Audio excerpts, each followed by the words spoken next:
All right, 2-minute drill time with Packers beat writer for The Athletic, Tundra podcast co-host, and the East Coast kid, Matt Schneidman. Oh, all right. Matt, how would you summarize this 27-20 victory for the Packers over the Giants? Give me a word to summarize Windy, it. as you can tell by my receding hairline right now, because the wind is blowing my hair back. No, I think it was just a clunky game, and that's what we've come to expect from the Packers this year, right? They kind of had to grit it out. You could say they played down to the level of a team that's inferior on paper, like the Browns, like the Panthers, the Cowboys, you could say. So the Packers got to win, and that's all that matters. They've learned this year that winning is hard in the NFL, so at the end of the day, they're 6-3-1, and that's nothing to apologize for. Well, you already mentioned it. Let's talk wind, because it definitely was a factor in this game, the Packers acknowledging that post-game. I think for me, the most evident in which I saw the win was on that second missed point after attempt by Lucas Havrisik, when it just was going straight and then just decided to whoop to the left at the last second. Yeah, and it kind of teaches fans who have been clamoring for a kicker who hadn't kicked in the NFL in a year and a half that there was a reason he was unemployed for a year and a half. Yeah. He had 2 good games. McManus gets hurt, re-aggravates that right quad. Havrisik comes in, misses 2 PATs. The laces were facing the wrong way on that one, too. Yeah.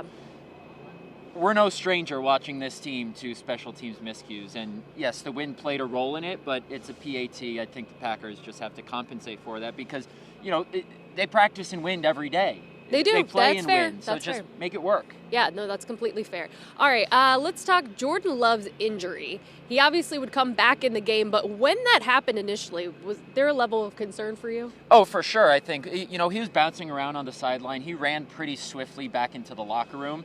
So I didn't think it was too bad, but when he came back in, not only the fact that he came back in, I wouldn't say it surprised me, but it was probably a pleasant sight for all Packer fans here.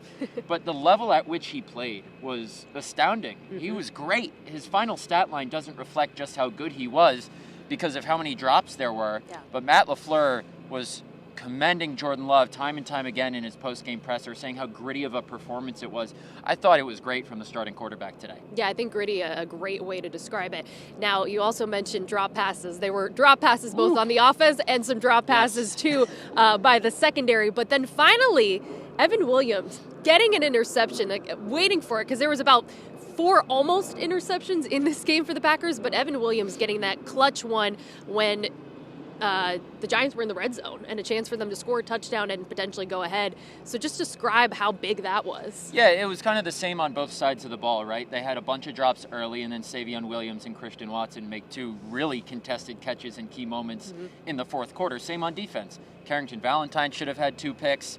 Javon Bullard probably should have had a pick 6, but his own teammate decked him. Yeah. And then Evan Williams gets another gift from Jameis Winston when Jalen Hyatt, the Giants receiver, stops running his route. Massive. I mean, it's better late than never. Yeah. And the Packers got those big plays where their players actually held on to the ball late, but they'll take it. Yeah, no, absolutely. I know you mentioned earlier this win, when you look on paper, shouldn't have been as close as it was, but is there just something to be said about a win is a win when it comes to playing in the NFL? Absolutely.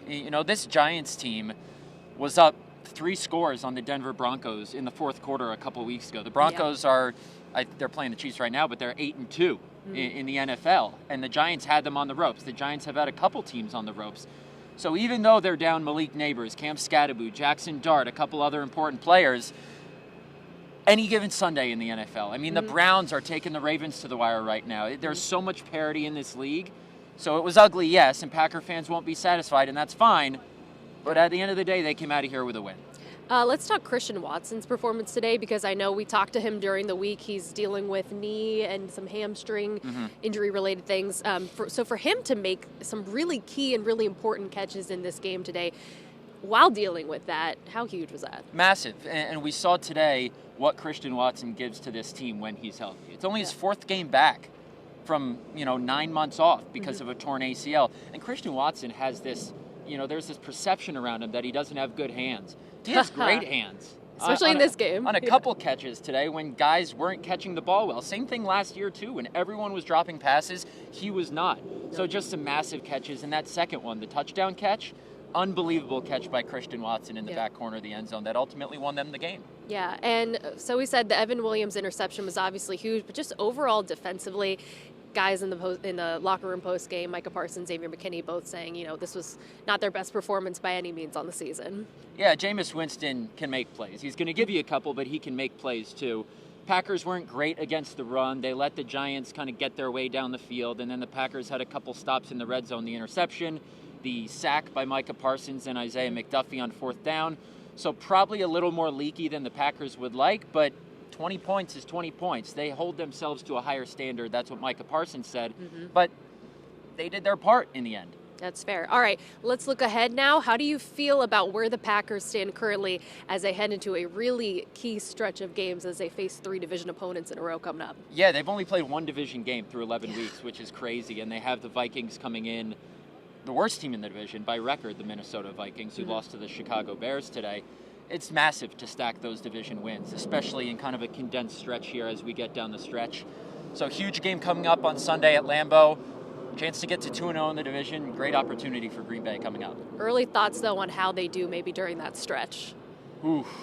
I'll say they finish 4-2 in the division out of 6 games, which gets them into a playoff spot. But, this Vikings team is struggling. J.J. McCarthy and that offense has not looked great.